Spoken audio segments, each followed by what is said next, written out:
The second battle between Balor and Darklobe. And yes, it's going to be another Avar versus Dane battle. Starting to become a classical matchup now on my channel, and holy shit, the Danes start on top of, let's see, no, these are the Avars. The Avars start on top of a massive hill. We have 4 Avar horse archers, we have 4 Levy archers, we have spearmen, then we have a bunch of Avar lancers. So a lot of shock cavalry here for the Avars. Interesting to see how that plays out. They are vulnerable to missiles and they're vulnerable to being engaged for extended periods of time. Whereas the Danes have a front line of 2 armored archers, Viking hunters, so a total of 4 armored archers. Then we have these sword herdmen. We have Levy freemen and spearmen. Then we have some axe herdmen, warlord's companion, and a berserker. I can only see 1 berserker here. So the Danes are going to have to walk up the hill under a hail of fire. The armored archers can take a beating. The skirmish advantage, at least on foot, goes to the Danes in this case. But those shock cavalry charges down the hill are going to be so devastating against the Danes. Now, if the Danes can somehow make those attacks happen on stationary spearmen in spear wall, these Avar lancers are going to die very quickly. But using a heavy shot downhill from Avar horse archers, that's going to put the hurt. I was going to say that was going to put the horse, but it's going to put the hurt on the armored archers. Putting the horse on the armored archers, that's up to the lancers. But they, of course, need to be careful, these horse archers, because they don't have much in the way of armor, and the armored archers, of course, do. They have a lot of armor, 46 armor. That's a substantial amount of protection from base damage. So it looks like the armored archers are now in range, and they already took casualties here. So this is I mean, firing downhill is just so much more effective than firing uphill, and so these guys will be firing uphill, and they are dropping, focusing on this unit of armored archers. Probably not the worst idea, especially they don't seem to be returning fire that effectively here. And now these archers are going to be able to fire on a lot of these units, on the Levy freemen and the spearmen. So removing the supporting units, very important. Being in a denser formation like this will help the spearmen to take a cav charge. However, it will make them more susceptible to missiles. So that's the trade-off you have to decide between when up against infantry as the Avars. Or vice versa, when using infantry against the Avars. Are you going to go deeper and be more protected from missiles? Or are you going to go wider and be more susceptible to cavalry assaults? But being in this position is being downhill from the Avars. That's a bit of a problem. Now these Levy archers, they are not, now they're firing. Or are they? They're very weird how they're not really firing, but they're taking substantial fire. These Avar horse archers are certainly firing. Oh, the Avar lancers are going to take fire here. Very, very bad. The Levy archers are... Let's see if they're firing. Very weird. Very weird what the Levy archers were doing there. And the Avar horse archers are not really firing either. This is very, very strange from the Avars. They are taking fire, they're not returning fire. So this position would be a great position to fire into the Levy freemen on. But here, yeah, the armored archers are actually taking fire. So now the Avars are putting the hurt down, and look at how quickly these armored archers die. Very substantial. The killing power heavy shot gives you if you focus fire. Now the spearmen are charging into into opposing spearmen here. But look at the levy archers dropping.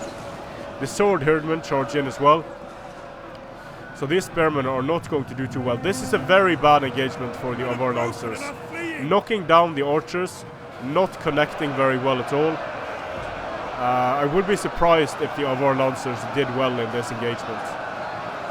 They are up against very cheap units. They're taking flaming shots.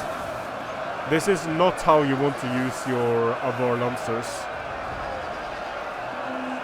I understand wanting to stem the tide, but keep the spearmen in and just focus everything into this blob. That would be the way to deal with that situation. Now the spearmen moving in. Our men have given up and are running for their Looks lives. like they're going to be able to get the armored archers here. Charging into the armored archers. Very bad for the armored archers. They're not going to be able to fire. They're going to lose men disengaging. But the spearmen also get stuck on these opposing spearmen here. So the Danes have decided to bring it, to take it to the Avars, moving up the hill. There is no point where they're going to be able to turn around the terrain advantage. And I don't like the positioning of many of these Avar units. They are not being used effectively here. Whatsoever. Avar noble swords chasing the spearmen. The spearmen do have rapid advance. So it looks like they're going to be able to get the rear charge on these spearmen here. The spearmen and levy freemen almost like cavalry. So the spearmen decide to get out of there and chase into the Viking hunters. The Viking hunters pouring the hurt onto the Avar noble lancers. And over here as well, the Avars using the Avar lancers, able to clean up a unit of spears. Very frustrating for the Danes this, having to fight uphill. Even these lowly spearmen are still holding at 64 kills. And they were fighting a lot of enemy troops. Now here come the Avar lancers downhill into Viking hunters. Goodbye Viking hunters. They are continuing through, which should mean that they should lose a few men, but they're continuing through into the depleted armored archers. So it could very well be worth it here. Yeah, they're going to be able to continue through into several units. Losing a lot of men in the process. But this is a cheap and expendable unit. The berserkers are going berserk. 125 kills, dangerously close to the Avar general. But they're going to be chasing this unit of spearmen for a long time probably. At least until they stop going berserk. Downhill charge from the spearmen into the blob. The sword herdmen in a bit of a pickle there. And the Avar horse archers are now starting to charge into the Viking hunters and the armored archers. The remaining units. These units were depleted from before, so nice to get them off the field. Deny the Danes the ability to skirmish. Avar noble lancers at 200 kills now. The Avar noble swords fighting up against the berserkers. The berserkers now going berserk, so they're going to be fresh, killing very quickly. Even though they only have 40 melee damage, they are chopping away at the Avar noble swords. Here comes a rear charge, a frontal charge actually, into the berserkers.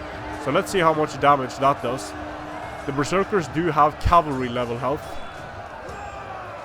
and they won't care about morale, so the Avar guard could take a lot of damage pulling out from this engagement.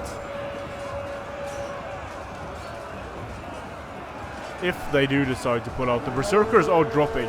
Now they're dropping extremely quickly. So it looks like the Avar guard is going to be able to tough it out. Good choice leaving the Avar guard in the fight instead of pulling them out. They would have lost a lot of men unnecessarily.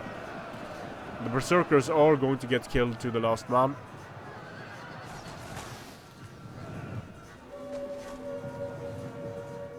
I have to say, I'm not overly impressed by the choices made by the Avars in this case. They have the terrain advantage. They fire from weird angles. They take engagements that are not necessary. They did well skirmishing in the beginning downhill. But now things are... the Danes have very few troops left. But this is a lot closer than I thought it would be based on the terrain. So the spearmen just jogging into the armored archers, into the flanks of the armored archers. Poking them a bit there. Warlord's companions have done very little. Now they're under heavy shot fire downhill. They are using their shield wall, but the enemy general dies, so this is good night for the Danes. Our men are breaking off. Only the heroic last stand of the berserkers now. 2 berserkers left on the field. The entire Dane force is gone. And that's it. The Avars take it. A Pyrrhic victory for the Avars and Dark Globe there. In this battle, comes down to terrain, to some extent army composition. Fighting uphill as the Danes against the Avars is very, very difficult with the mobility advantage of the Avars. That being said, I think this could have been a much more decisive win for the Avars than it was, but it was a win. Anyway, that's what matters. So we're going to have more battles between Balor and Dark Globe. Let's see what happens. Strength and honor.